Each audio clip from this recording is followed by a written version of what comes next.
Hello and welcome back to the Simplifiers podcast, where we take topics in work and in life and simplify them. And friends, I'm just so thrilled to have the conversation that I get to have today with our special guest. Because let's face it, for some of us out there, raise your hand if this is you, you've got a to-do list that is a mile long. You are running in 80 bazillion different directions, it seems sometimes. And oh yeah, the holidays are sneaking around the corner. There is more and more and more being piled on into your thinking brain than ever before. And now's the time to step off that proverbial hamster wheel and just imagine a different way. And what we're going to simplify today is how to relax your mind, truly understanding the concept of letting go in maybe a brand new way that you've never heard before. So my special guest today is Peter Russell, and he is a leading thinker on consciousness and contemporary spirituality. His most recent book is Letting Go of Nothing, Relax Your Mind, and Discover the Wonder of Your True Nature. He studied theoretical physics, experimental psychology, and computer science at the University of Cambridge, and also meditation and Eastern philosophy in India. He's pioneered the introduction of personal growth programs to corporations worldwide in the 1980s. His mission is to distill the essential wisdom on human consciousness found in the world's various spiritual traditions and to help simplify and disseminate their teachings on self-liberation in contemporary and compelling ways. So, I'd like to welcome to the Simplifiers podcast, Peter Russell. Hi, Peter. Thank you, and lovely to be here. Looking forward to this. Oh, as I am as well. And really, truly reading your book, it was a wonderful nighttime read for me. Bite-sized chapters, but very profound concepts that I would find myself in a pattern of reading a couple of chapters a night, letting it sink into my subconscious through my dreamscape that night, and then the next morning really chewing on some of these concepts in a big, profound way over coffee. Mm-hmm. So because we're talking about big stuff today, Peter, I was thinking it might be of value for you, me, and our listeners to just take a moment and center in. Would you lead us through some sort of breathing or grounding exercise that gets us to that place? Yes, I'd love to. Yes, it's oftentimes actually a good way to start things, to actually come back to a more relaxed, grounded state. So what I'd like to suggest is, if you feel okay with it, close your eyes. If you don't, it's okay to do it with eyes open. It doesn't matter. The first thing is just to take a few deeper breaths, particularly on the breathing out, just like, because that just encourages us to relax a bit. And it actually is a sign to the body in a way that everything's okay, we can relax. So I always start with that, just a few deeper breaths, breathing out. And then just noticing what's there, just noticing what's there in the present moment, not focusing on anything. We're not focusing on the breath or anything, but you may notice sounds around you. You may notice feelings in the body. You may notice little thoughts coming in. We're just noticing what is, not trying to check anything. But the key idea here is just as we let the body relax, we're beginning to let the mind relax as well. Normally, we focus on something. The mind is focused on what we've got to do, what we're doing, or some other thought or something. That's the way we use our mind most of the time, is in a focused way. So I just like to suggest for now, you do the opposite and I think of it as zooming out. Instead of zooming in on something, just let our attention expand. We zoom out to get the bigger picture of just being here, just how it is to just be sitting here, noticing the environment that's there. And as I say, just letting the attention itself relax, not trying to focus on anything. If you notice that's happening, just notice it and just go, yes, just let my attention relax. Just let it soften. And then just begin to notice how that feels. Just notice, there's often a sense of ease, relief, relaxation. Some people call it a sense of lightness or spaciousness. It's different things for different people, but just noticing how that feels when you begin to let the body relax, and then begin to let the mind relax, just letting the attention relax and zoom out a bit.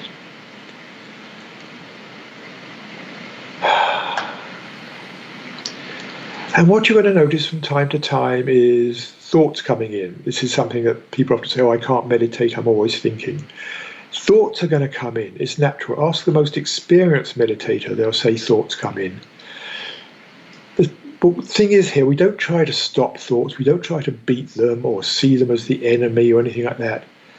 But we just take a different attitude to them. So when you notice the thoughts come in and you're drifting off on somewhere, following some idea, just in this moment, just choose not to follow that thought anymore. You can follow it later, but right now we've decided to sit down quietly for a few minutes.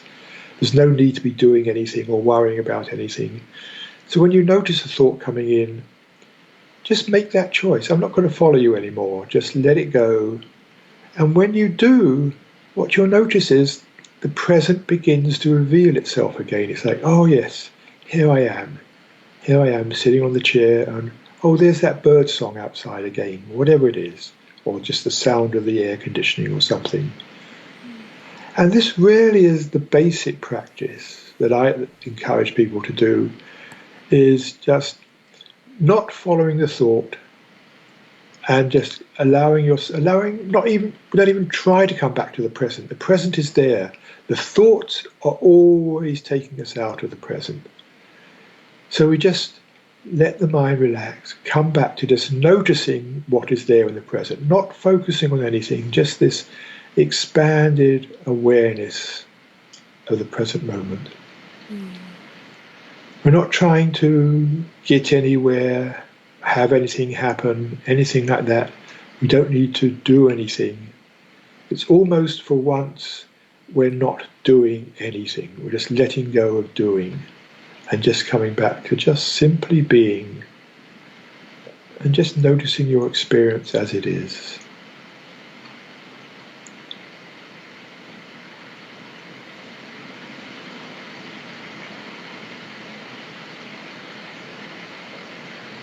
And then one thing I encourage people to do is, if this is feeling a little easier for you, a little more relaxed, whatever it is, a little lighter, just notice that feeling, because that's part of what's happening in the present moment. You're feeling a little different, hopefully a little better.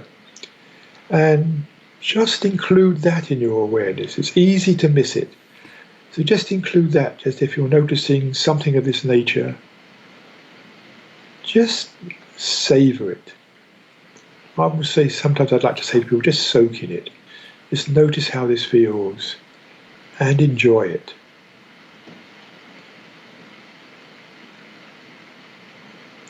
And then whenever you find yourself wandered off again, just come back, just notice, coming back, noticing, there's the present moment, and then noticing how that feels, and just coming back to just savoring it for a few moments.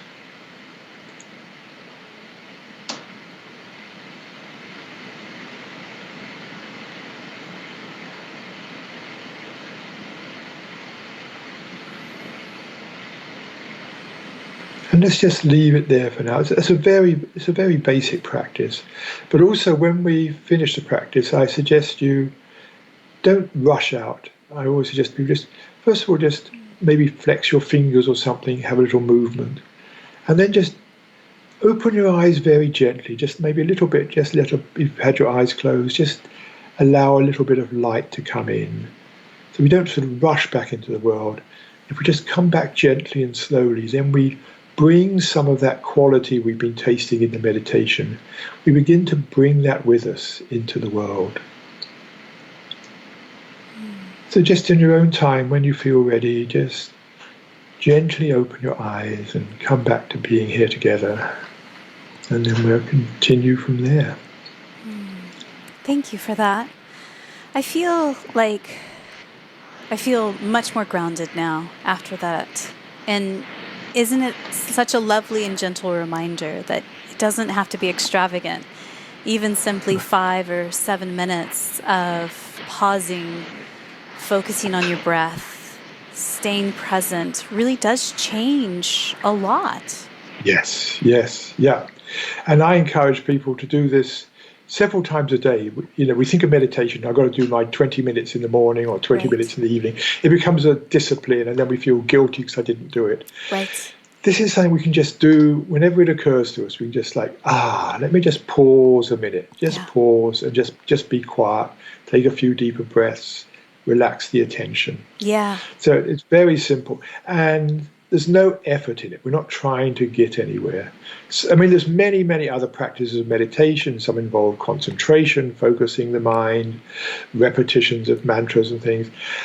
They all have their value. They all, they have a certain goal in mind and they have value. But this is just a very simple way of just coming back to being here now and relaxing. Yes. And I think that when you are in a space of, really intentional breath work and intentionally focusing on the present without trying to fix anything or trying to get to a destination or trying to tick something off your to-do list or otherwise, it can be very liberating. Yes. So the topic we're talking about is simplifying, like how to relax your mind. So maybe flipping to the polar opposite is where we need to begin. And that's a place where I think of very tenderly and for my own self sometimes, being a type A control freak, wanting to control all things, all situations, all moments, and used to be in the past trying to control people as well. Yes. Yes. Spoiler alert, is not a very good way to live. I found that out. Right. Don't make the mistakes that I have in the past. And so for those that are the card-carrying type A control freaks that are listening in, we all know it's very hard to let go. People say, well, just surrender, just let go. And then you go, well, yeah, if I could do that, I would have done that ages ago. Right. Let's start there. What's a better way instead of this concept of letting go? Right. Yes. Well, we have these, we have people like this. I know I've been there myself. Endless to-do lists, which you never, ever finish. No. And somewhere down the bottom of the to-do list is meditate. Right. So we never finish the to-do list. We're always doing something. And that creates tension.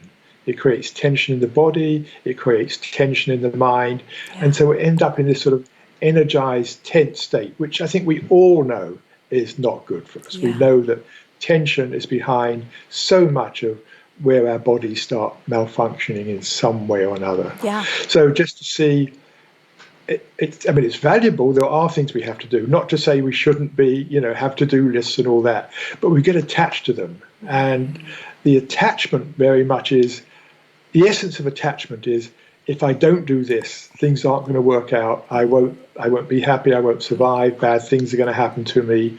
So we have that belief system that's going on in the back of our mind that I have to do this. And so one thing I often ask people when they're sort of caught in this is to ask two questions.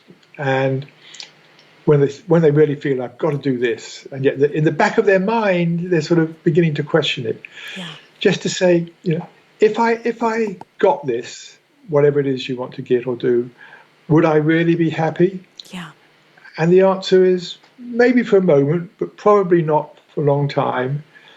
And then the reverse question is, if I didn't do this, if I didn't get this, could I still be happy? And the answer nearly always is, well, yes, I suppose I could. And so it's a way of stepping out of when we get into these. It's almost like an addiction we get into. Got to do this. And like any addiction, chemical addiction, we're addicted to it because we think it's going to make us feel good in some way or another.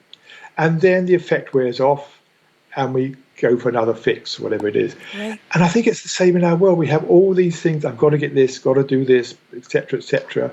And they do provide some temporary satisfaction, but the effect wears off and we go in search of another fix. Oh, I've got to get this, got to do this. And it's that same sort of thing. So we're sort of addicted to doing and getting things done. Yeah. And as I was reading your book and I was thinking about this exact concept and thinking about my own life, both personally and professionally, I can only speak for myself, but I wonder if we unpack that a bit. I mean, even as you said earlier, I should be meditating 20 minutes in the morning, 20 minutes in the evening, I'm not getting it done. Then there becomes the shame story that is a belief in your identity, the deeper rooted thing of who you think you are or are not. I think that part of productivity and this like real craze and addiction to overworking and getting things done in that realm is because we have this shame story underneath that if we are not productive, we are not worthy. Is that something that you think is at play here? Oh, I think it's very prevalent. I mean, I find it funny. Ask somebody how they're doing, and they say, "Oh, I'm busy. I'm very busy. Yes. I'm so busy." Yes. It's like that's the initial reaction. It's not, "Oh, I'm so relaxed. I've got time on my hands. I'm really enjoying it." No, Right. "Oh, I'm busy. I'm busy." You know what I mean? Which makes that glorification of busy as a badge of honor, and especially with entrepreneurs. I mean, my goodness. Yes. It means we're being successful because we've got lots to do. Yes. Somebody who's just got a regular, boring job in some organization isn't going to say proudly, "Oh, I'm so busy." Yeah. They're going to say, "Oh, God, it's a bit of a chore, whatever." Yeah. But I mean, for those who are, I think I know this working for myself. I found myself saying this to people, "How are you doing?" "Oh, I'm busy." Yes. It's a badge of honor in a way. Yes. And it's a trap. It's a trap. You talk about a variation of letting go. When you are truly able to let go, you have liberation and freedom. But the letting go is through letting in and letting be. What do you mean by that? Yes, it's a way I reinterpret letting go. Normally, when people talk about letting go, they think it's something they have to do. I have to do the letting go. Yeah. And people say, "Well, I try to let go, but I just can't do it." People say, "Oh, just let go." And we say, "I can't. I've tried. I can't." And in a way, I think letting go is not something we do. It's almost the opposite. It's a relaxation of the holding on. Right. And I sometimes use the example, if you're holding on to a small rock, you've gone to let go. The first thing you do is you notice the grip. You notice how you're gripping it, how it feels to grip. And then when you notice that, the muscles can begin to relax and the letting go happens. And so I take the same approach with letting go. Here, the grip is the mind has on something. This is really important, or it could be an emotion. I'm really upset about what happened or something. The mind is holding on. It's gripping something. So the first thing I suggest to people is to let in the feeling of gripping, like letting in, pausing, and noticing how it feels. Whenever we're holding on, there's nearly always some form of tension, tightness, or resistance, something like that. So the first thing to do is just like pause and notice how does it feel? Whatever it is you're holding on to, just notice there's some sort of uncomfortable feeling there that comes from the holding on. Notice that. And so that's the letting be, or that's the letting in. Letting in how you're feeling. And you did that in the exercise at the beginning, not only being present, but then seeing and experiencing how you're feeling in this present moment as well. Exactly. And that's something we often don't do. And we talk about feeling, but it's interesting because we use the word feeling both for an emotion, I feel sad, but also the word feeling for the body. I feel tickling or pricking or pain or something. It's the same word. And it's no accident because every emotion has some counterpart in the body. I mean, an emotion, psychologists talk about it as an action tendency. Whenever you're feeling some emotion, there's an impulse to act in some way or other, whether it's to go and hit somebody, to grab something, or run away, or even something you mentioned, shame. I mean, shame, if you look at the body, what's happening in shame, there's usually this sort of hollowness and a feeling of want to sort of disappear somewhere, which again is an action tendency. So with feeling, we can begin to let in what the body's telling you, how it's feeling, and be curious. It's not just saying, oh, I know what fear is, it feels like this. It's like, no, take a moment to actually investigate it. Be interested. What does it really feel like? What's actually going on? And I sometimes ask, is there something else going on in my body I haven't noticed? And usually when you do that, something else appears. And so you just get to know what's happening in the body, but then not trying to change it. That's why the second part is letting it be, allow it to be there, not resisting it or trying to change it. And as you do that, often you'll find it just begins to soften a little, just become a little less strong. And then the other side of an emotion is there's always some story, some narrative, something you are telling yourself about what's going on. So if you're upset at somebody, it's probably because they did something that you think is wrong. They got in the way of what you wanted to do. They're not behaving as you think they should have done, whatever it is. There's a story going on. And to let that in, because that's often instructive. You let in the story of why you think they were so awful. And as you let that in, what often happens, you begin to see, well, actually, what were they thinking? What was going on for them? Did they have a bad night last night? Is it something that's going on in their relationship? Is it something coming up from their childhood? Who knows? But you begin to see that, in a way, we think they shouldn't have behaved like that. If you took all their circumstances into account, that's just how they did behave. So we can begin to put ourselves in other shoes.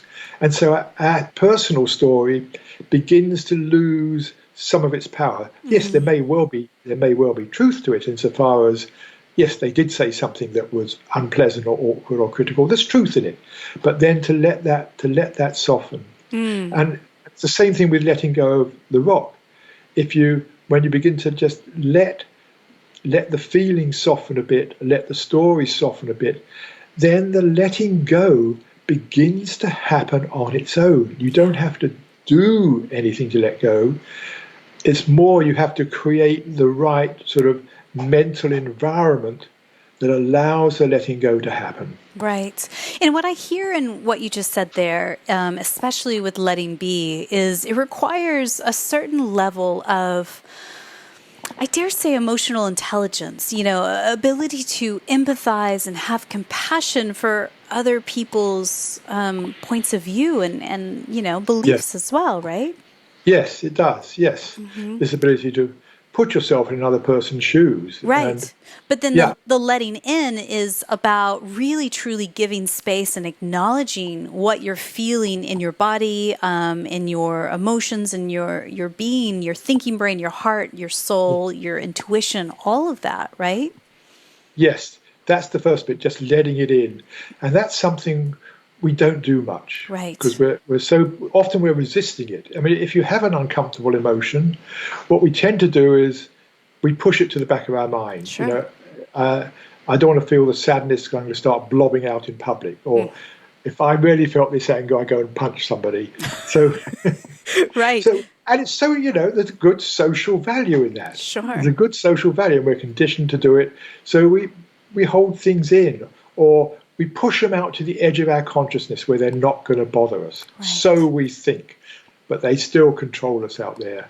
So letting in is counter to so much of what we've been conditioned, what we've been taught. It's in a way, it's revolutionary at first, but I find as soon as I do that, I start feeling easier. I start feeling better.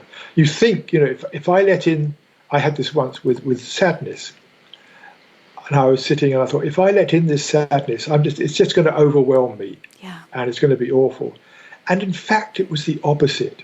When I actually let it in, I could feel it in my body, and I could feel this feeling down in my belly, and I could feel what it was.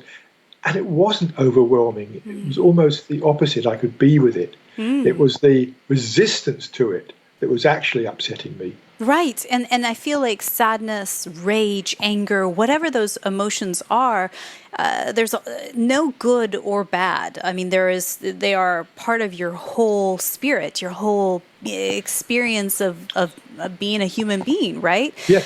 It reminds me of some dear friends of mine down in London, Adam Wilder and the crew that at Togetherness, they run regular events called the Rage Club. So creating space to acknowledge, experience rage in a safe space. Obviously, you're not hurting yourself and you're not hurting others, but you're bringing it to light. You're giving yourself that permission to feel through it, which allows you then to process it, right? And dissipate whatever is underneath it as well, right? Yes, I think any pain, any discomfort is actually a call for attention. Yeah. Whether it's physical pain, emotional pain, whatever it is, it's actually your being saying, hey, there's something going on here. Attention, please, attention. And what we do is the opposite. No, I'm not going to give you attention because I fear all the things are going to happen if I give you attention. Right. So it's the opposite, giving it attention, which is letting it in. And I mean, one thing I find useful somewhere between the Rage Club and what we're talking about here is writing it down. Yeah. I just find, when I notice I've got something going on, I'm feeling some tense or some irritation about something somebody did yesterday, I'll write it down. I just write, and it's almost just completely free writing. I don't think about it. I let it come out, 4-letter words and all. What a stupid blah blah blah blah. If it is, just allow the 4-letter words out. Everything, just write out. Give it expression, and in that way, I'm just giving expression to myself. We don't need to go to a Rage Club necessarily to do this. We can do it. I often do it in the morning when I get up. I notice what's there. I write it out. And it's just for me. Afterwards, I can tear it up, burn it. Yeah. It's not for anybody else to see, or even for me to see later. It's just that act of writing stuff out begins to give it expression, and it begins to release it. Yeah, because the alternative is you bundle it down, you push it down, or you numb it away. And when you push it down in your physical body, that's where chronic pain starts welling up, or digestive issues, or back pain, or things like that. Right? It's gonna find its way and try to express itself in physical ways if it can't be expressed emotionally. Right? Exactly. Yes. In fact, there was a New York doctor I read. He was writing about 20, 30 years ago about back pain, Dr. Sarno. And his research, he found that 50% of all back pain was repressed anger and rage. Oh. And he actually had a really interesting mental model of how that happened, how the muscles responded, how it restricted the blood flow. It was a fascinating model. And that's why I got the idea of writing it down. He said what he would do with his patients is get them to write every morning, spend 10, 15 minutes just writing whatever they wanted to about their anger and rage. And within a month, 50% of them is gone. Isn't that incredible? I mean, we've all heard it before. The idea that it's not about what happens to you in life, but how you perceive what has happened to you and will happen to you in life. And we know that on sort of an intellectual level, I think, many times. However, we continue to go back to old habits of glorifying busy, or adding more onto our plates, to-dos or emotions or what have you. We get bogged down in this overrun, stressed out, near burnout kind of way of living. So how do we return to a natural mind, as you say, one that's more relaxed? But equally, because unfortunately we can't all be monks on the top of a mountain, we still have to get things done. So how do we do both of those things, Peter? A balance. Yes. A balance in time. So, that little meditation we started with, that's something we can just do for a few minutes, brings us back to ourselves. And we start touching what's real, what's really going on.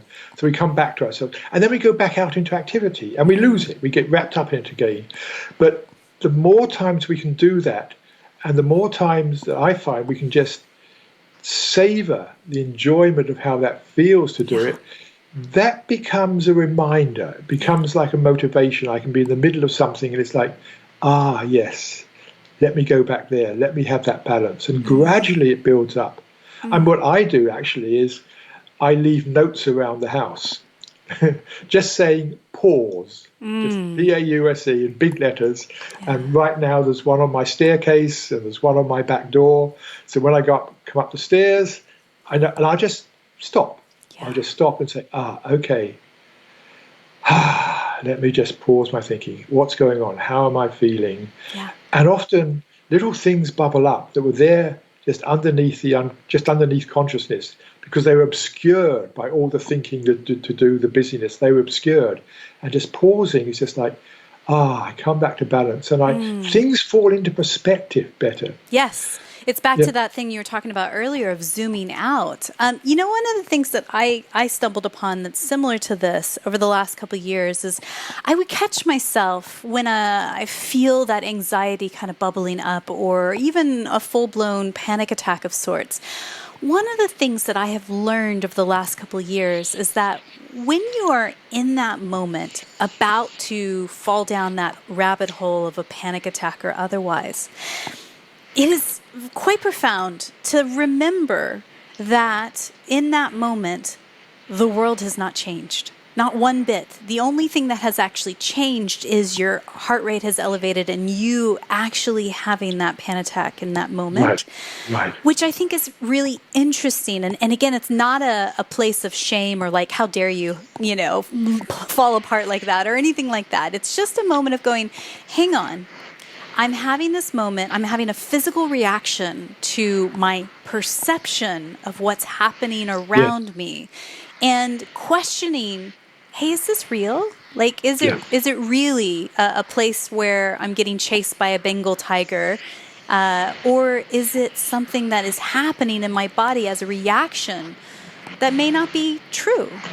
Right. And I think this is really important. I mean, it's two things. It's how we see things, our interpretation of events is really what drives us. And so one of the questions I ask people often is just pause and say, could there be another way of looking at this? Yeah. But important, not to try and find it, because then the thinking mind comes in and tries to work something out. But just asking what I call our more authentic self, just pausing and just posing the question. I like to pose it in a completely open, innocent way. Just, could there perhaps, just possibly, I don't know, be another way of seeing this? And wait. And sometimes it comes up instantly. Of course, this is what's going on, or this is what's happening. Other times nothing happens, and then a bit later in the day, it's like, I can see where I was stuck in the way I was seeing it. And yes, that question alone, when I read that in your book, it really challenged me, Peter, because, I think that we as humans have also been conditioned to quickly judge, right? Quickly put things into boxes, safe, unsafe, friendly, not friendly, this or that, in order to make sense of the world around us and also the world inside us, right? Our identity. And so when you had shared a story about being in an argument with your partner and then having that intuitive thought of like, could there be another way to look at this? It's pushing those boxes, it's pushing those boundaries and also building your empathy and compassion, right? Yes. What happened there, it was just one of those little tiffs that come up, and we've been sort of, getting at each other for a couple of days. She wasn't doing what I wanted her to do. I wasn't doing what she wanted me to do. Yes. And we were sort of like, there's a little, that sort of angst, that feeling.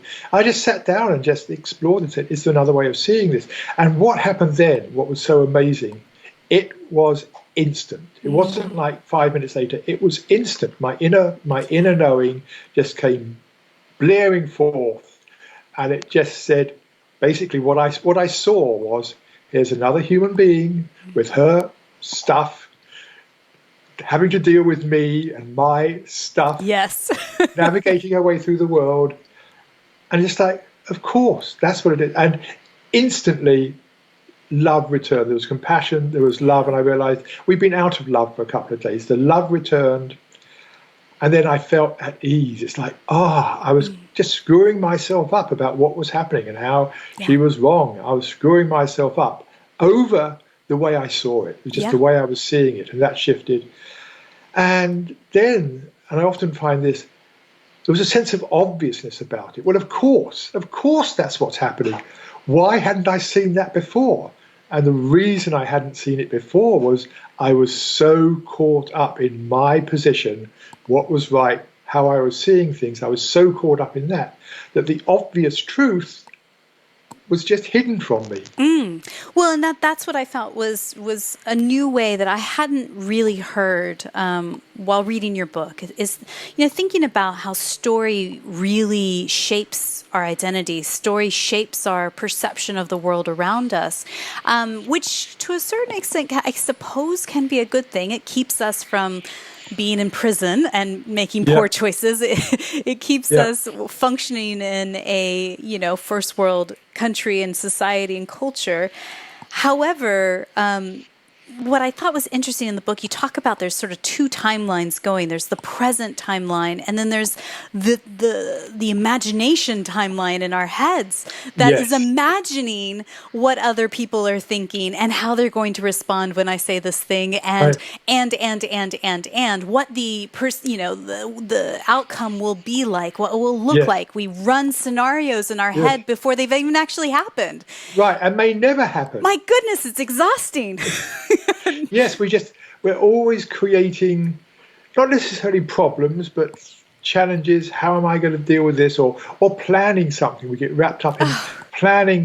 What am I going to do? How am I going to do this? Or whatever it is. Some of it's useful. There's times, just to emphasize, there's really times when we need to plan and do things. Right, for risk management. And worry about things. Yes. Thinking is really important. But just to catch those times when we're almost on automatic, just planning things, which, so often, they just never happen. And yet we get so caught up in it. So those are things to catch. When you notice that happening, that's a time just to say, thank you. I'm not going to go there anymore. I don't need to go there anymore. Just to pause. And again, just in that moment, just pausing it, you're noticing a softening of the tension that has gone into the worry. Just like, yes, forget that for now.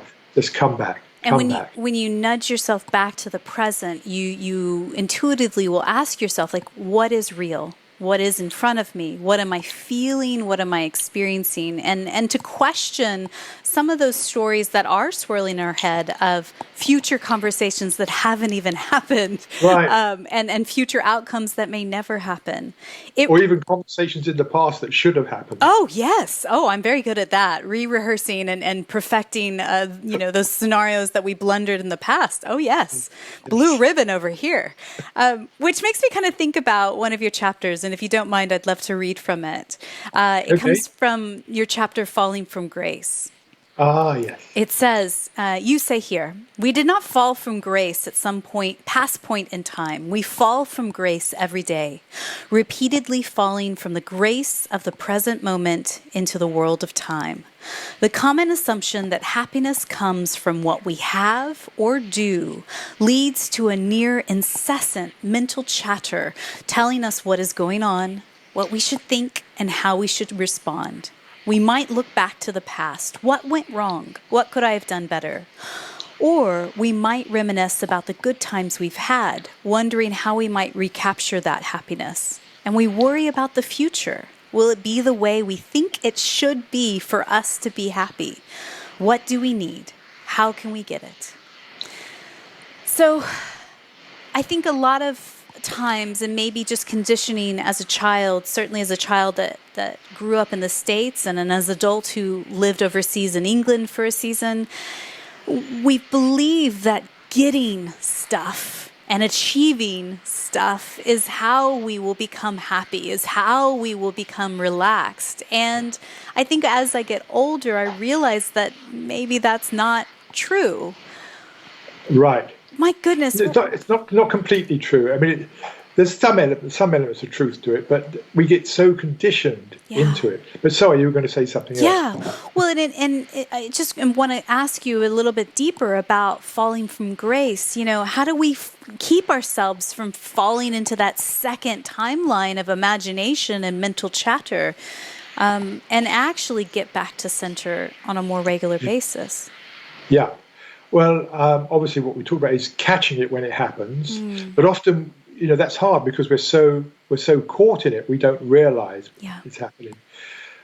One thing that I like to do is just as many times, again, whenever I can remember, is just to ask myself, am I feeling any tension? Yeah. Am I feeling any tension, whether it's in my body or sort of deep down in my being or in my mind? Am I feeling any tension? And just to notice that. And that nearly always opens my mind to what is actually going on that is causing the tension. Yeah. Yeah. And sometimes it can just be the tension of just that busyness of one thing to another, to another, to another. But oftentimes it's like I'm tense because there's something I've been thinking has caused that tension.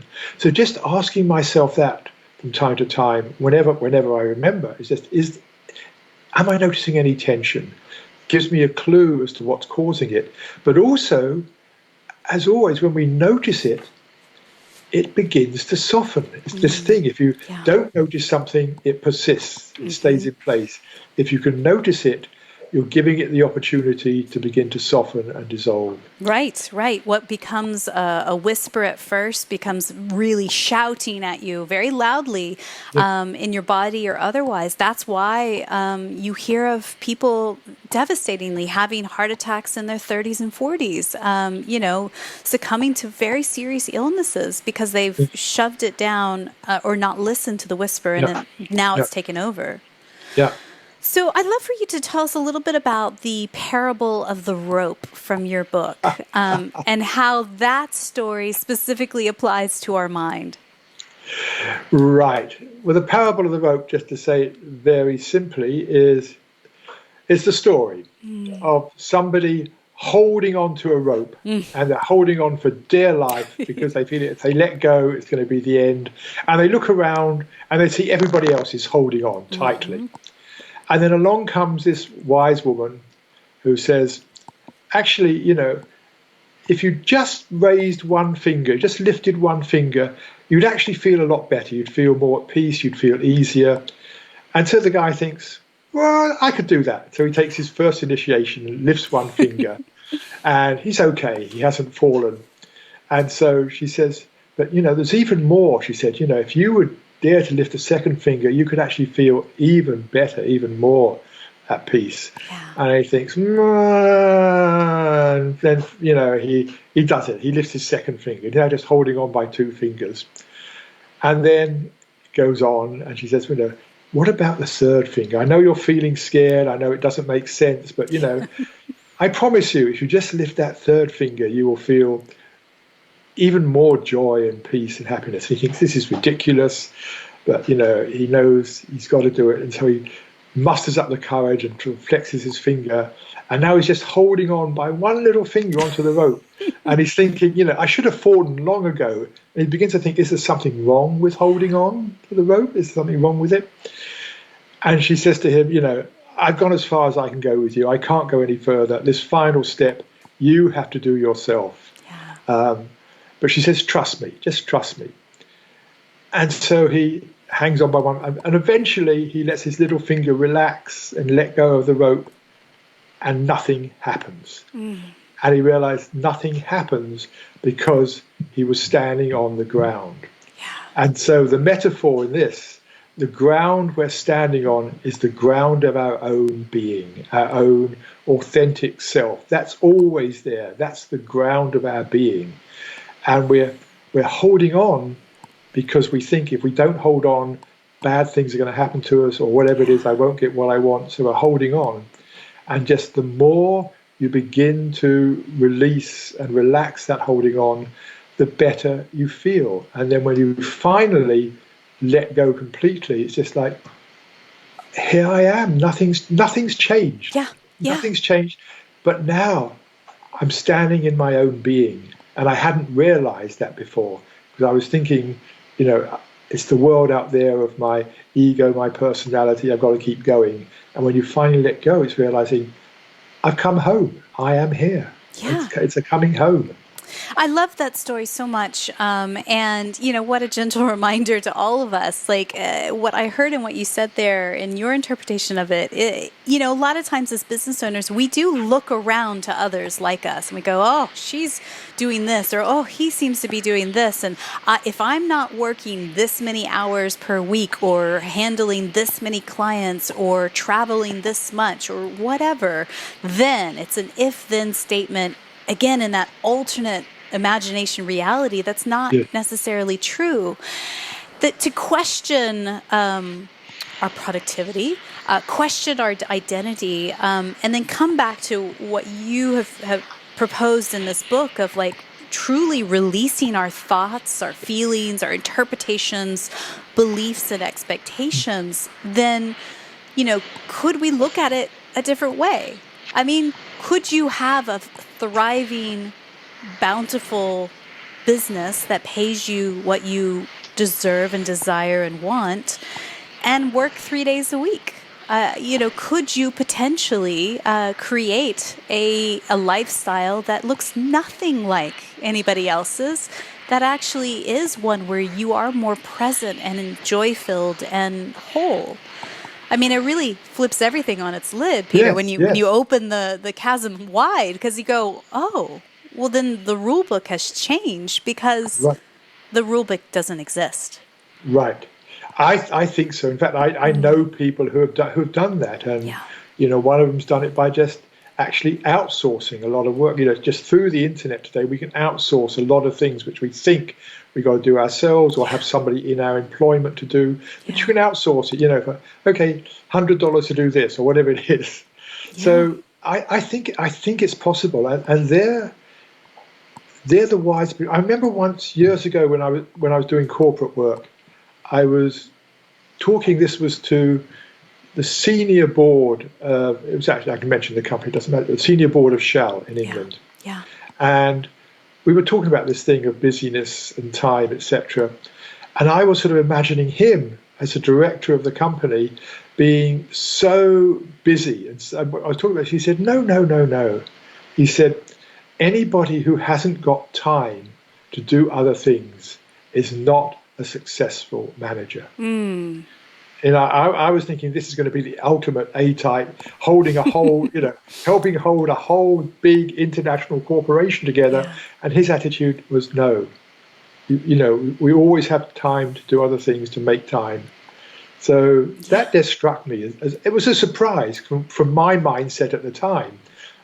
Yeah. Yeah. Well, so I think, and I think that this is where it gets really tricky, and in these concepts, we understand them on a surface level, but to really integrate them on a deep, deep level that creates positive change in your life, I find it's really hard to release those thoughts, feelings, interpretations, beliefs, and expectations. Like, how do we release those, but then equally hold on to that creates our sense of identity and safety in life? Like, how do we do that on a practical level?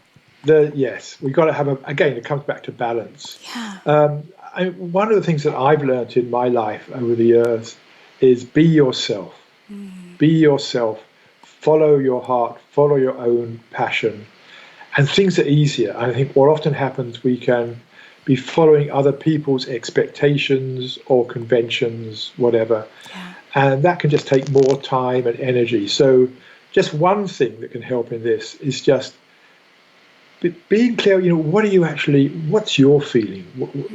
What do you want? Be yourself in this, rather than having to conform to some external expectation of how you should be. I hear that. Yeah. But then do we also need to shed our core desires? Like what? No. I mean, we're not sacrificing those to become a vanilla version of ourselves. We're just shedding the nonsense, getting to a true level of authenticity, right? We're shedding the stuff that is getting in our way. So, we were talking about emotions earlier.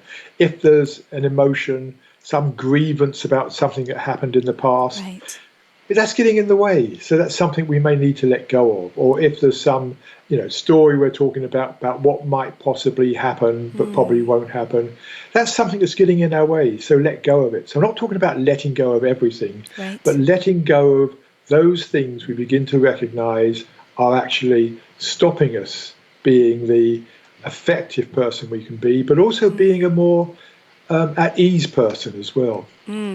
So I guess my last question on this is, you mentioned, in the book that this would help improve relationships, both personally and professionally. Like, how does the practice of relaxing our minds actually do that? Oh, yes, I think a couple of ways at least. Firstly, we're not going to be so reactive. Yeah. The more stable you are in yourself, if somebody, comes and says something that, some sort of criticism or insult or hurts you in some way, Yeah. if the ego mind is operating in a reactive mode, it's going to respond with some sort of equal attack or criticism, or you stupid whatever it is, blah, blah, blah, which does not help relationships. No. I mean, underneath, I like the principle that underneath, we're all looking for exactly the same thing. Yeah. We're all looking to be more content, to be more at ease. None of us want to suffer unnecessarily. Yeah. None of us want to be attacked or criticized. So maybe have good feedback, but we don't want that sort of negative criticism. That's what I want. That's what you want.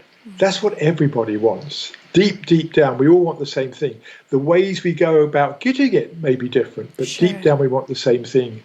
So recognizing that means that in any interaction, in any communication I have with anybody, I try to frame it in such a way that the other person feels good on hearing it. They don't feel attacked or criticized. Even if I've got something that's, let's call it some sort of critical feedback. Sure. There's ways to do that. Instead of just blurting it out, you need to do this better. Right. There's simple ways like prefacing it by, I really value our relationship, our working relationship, whatever it is. And I'm concerned about, something that's actually not working properly. Yeah. And you could add, and I really feel awkward about saying this. I really feel I'm a bit scared of how you might react.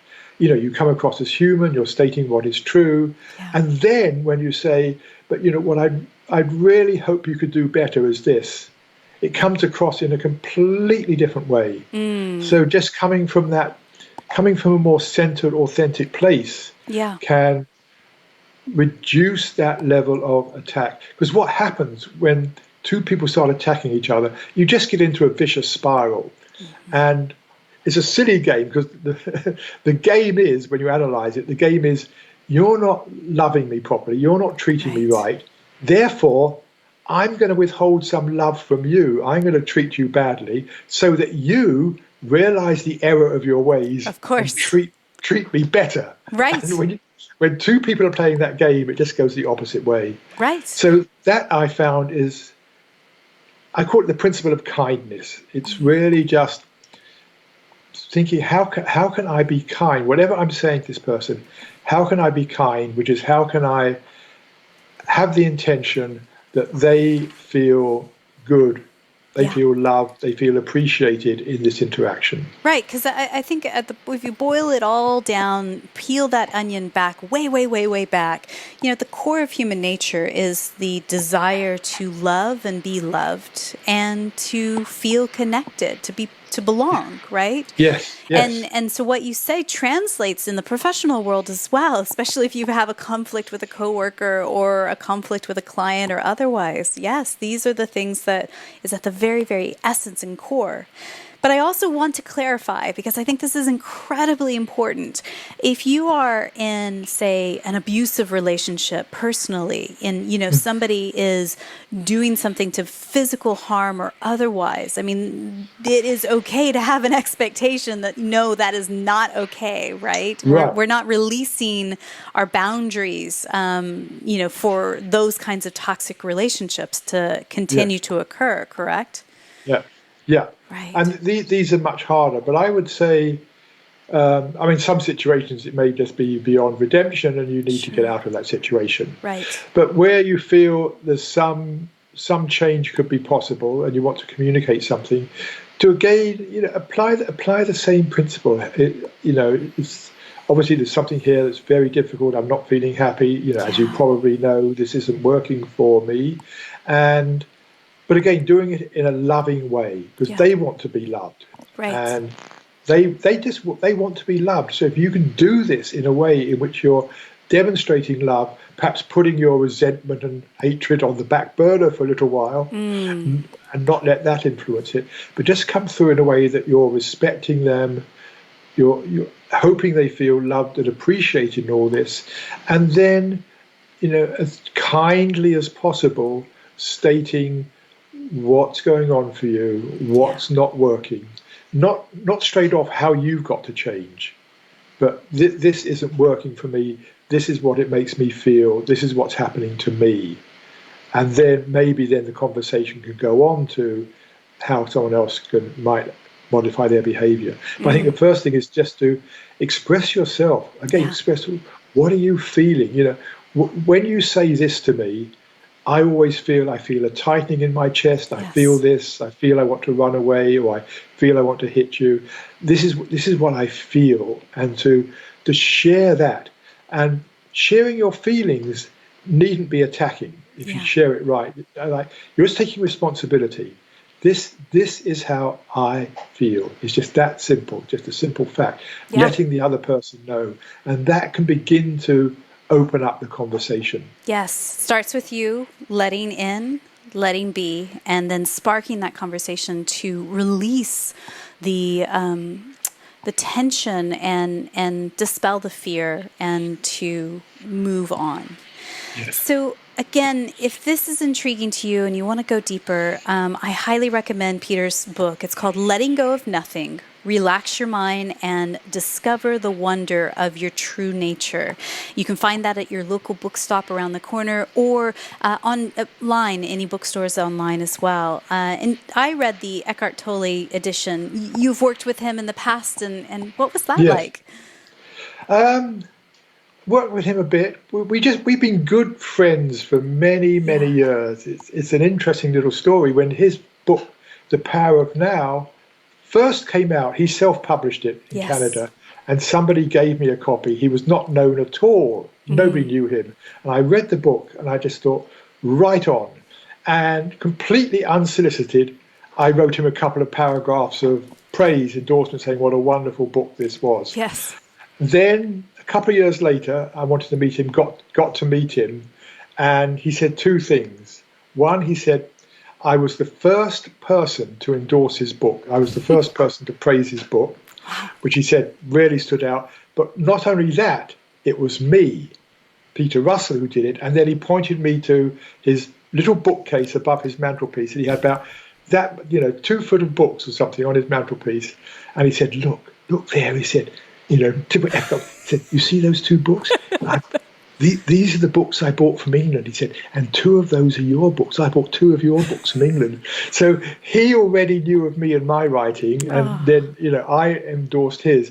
And we just became friends. We used to meet, hang up. Since he's become really well known, I haven't seen him so much recently, Sure. but we just became like good friends and discuss ideas and what we were doing and take walks and things. Yeah, And it's lovely guy. brilliant because the work that you have in this book and also your previous collection of books are so in line with The Power of Now and A New World that Eckhart has put out.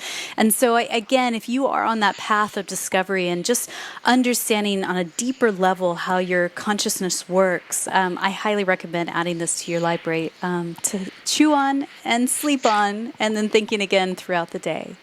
Great. So, Peter, I have a few questions as we wrap up. And again, thank you so much for your time today and your sharing your wisdom.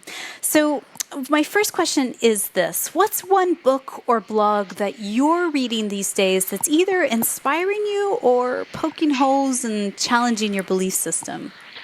I regularly, every day, check into Catherine Cox Richardson, who's a political scientist who has this in-depth picture of American history from slavery through Civil War to the present day, and sees the patterns and sees what's going on. And so she always takes some contemporary issue, the news of the day, or rather the news of the day before, and she writes this letter online, and she produces it as a blog and a website, and she does videos. But I find it really interesting to put that news in a much bigger picture. Yeah. So I really recommend her. She's a voice of our times, but contextualizing in the much bigger picture of American history. Brilliant. Well, we will link her up in the show notes, so if people want to check that blog out, they can take a look there. Again, all resources we talked about today are found at thesimplifierspodcast.com. So tell us, who's one person, somebody that you know personally, that you just feel is up to brilliant things? We could shine a spotlight on them, and who knows, maybe one day we'll have them on the podcast. Right. Someone called Karen Buckley, actually Karen Wilhelm Buckley. She's been working in organizations for 30 years, working as a coach with senior management, really often on an individual basis, long-term basis, really helping them in their organizations and with often quite small organizations. But what I like about her is she has a very strong emphasis on women and women issues and women's role in the workplace, and a lot of what goes with that. So she's very strong on that aspect. She really is a champion for women in the workplace. Brilliant. So I really like. And she puts out a blog about once every couple of weeks or so. But Karen Wilhelm Buckley is the person to look up. Beautiful. We will link her up in the show notes for people if you guys want to check her work out as well. I believe gratitude and simplicity go hand in hand. Tell me, what are you grateful for today? Being with you. Being I'm grateful for so much. I mean, just being here in a lovely rural environment. The sun is shining. Yeah. I am healthy. Life is good. I mean, I find it difficult to think of anything I'm not grateful for. Yeah. I can just go on and on and on. So much stuff I'm grateful for. Everything that's happened in my life has led me to here, and I got nothing to complain about. So, And gratitude is so important. One of my practices each day when I start the day is to feel gratitude. And I usually start by feeling something I'm grateful for in that moment, whatever it is. But then to go deeper and just not to feel gratitude for like being with you, but then noticing how gratitude feels and just opening the heart and feeling gratitude in the most general way, not gratitude for something, but just feeling gratitude in a general way. And that takes us out of our ego mind, our thinking mind. Yes. And, just about every tradition, many philosophers, teachers have emphasized the value of gratitude. So whatever prompts us to feel gratitude, to actually take a moment and feel gratitude. Yeah, gosh, it's such a beautiful reminder. And the visual I got as you were speaking there is thinking about if you're wearing these big, heavy coats, layered upon layered upon layer, and they're so heavy on your shoulders. And those coats might be identities or filters for your life or your professionally or personally. When you release and you let go of those coats and you really get down to your core and you feel gratitude and its core essence. I mean, I think that there's something quite beautiful and pure about that, that helps remind us that we are all really interconnected. We are all one on a deeper level. Yes. So again, if you are curious about Peter's work, you can find his details and social media handles and his website, peterrussell.com, over at our show notes at thesimplifierspodcast.com. So, Peter, my final question for you is this. Thank you. Okay. Here we go. What is it? Someone somewhere is listening to you and I right now, and she is so desperate to relax her mind. She has been very burnt out, very stressed, and under the gun with many, many deadlines. What's one thing you could just whisper into her ear right now just to encourage her in this moment? I think where we started, just take a few deeper breaths. Yes. Because that's starting the letting go, just taking a few deeper breaths, just pausing, just 10 seconds, just doing that for 10 seconds. And again, but just doing that's the doorway for me. Yeah. Thank you, Peter. Pleasure. Enjoyed being with you.